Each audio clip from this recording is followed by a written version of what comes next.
大家好，我係 Shoki 啊。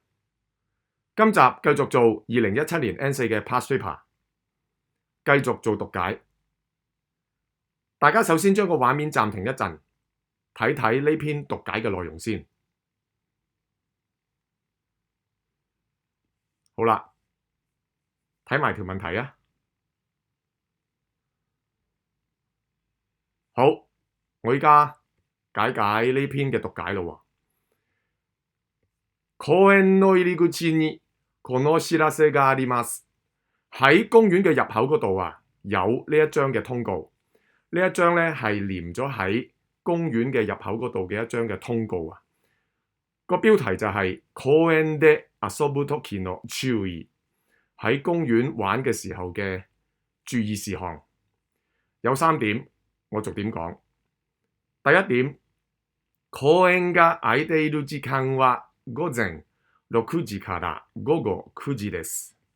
公園開放嘅時間就係中午之前6點啊，從中午之前6點到中午之後嘅9點，即是朝6晚9啊。これ以外の時間は入れません。呢一個嘅時間以外嘅時間呢，係唔能夠進入嘅。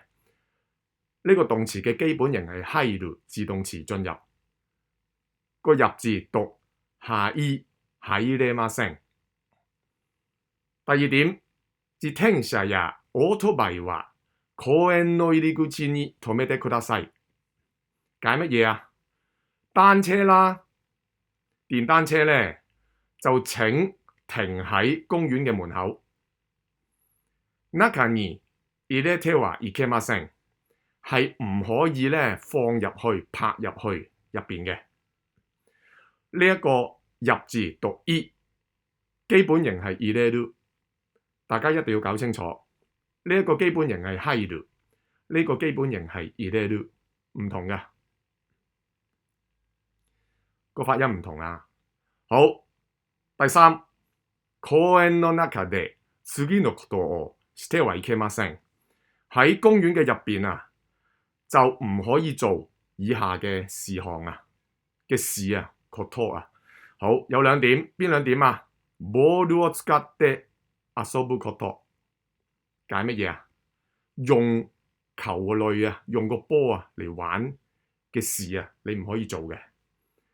第2，タバコを吸うこと，吸煙 ，O 唔 OK？ 好啦，睇下佢問乜咯。この知らせから公園についてわかることは何ですか？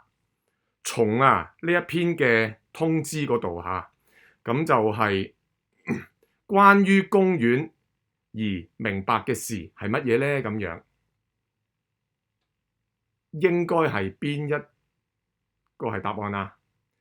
應該係3咯喎，啱唔啱啊？サッカーの練習をしてはいけません。サッカーの練習をしてはいけません。不可以做足球嘅練習，即是唔可以踢波。點解啊？呢度講咗啦，唔可以用一啲球類嚟玩啊嘛，即是唔可以玩球類啦，咪即是唔可以踢足球咯。好啦，暫時講到呢度啦，有問題可以喺留言欄問我，同埋訂閱分享頻道喎。唔該，拜拜。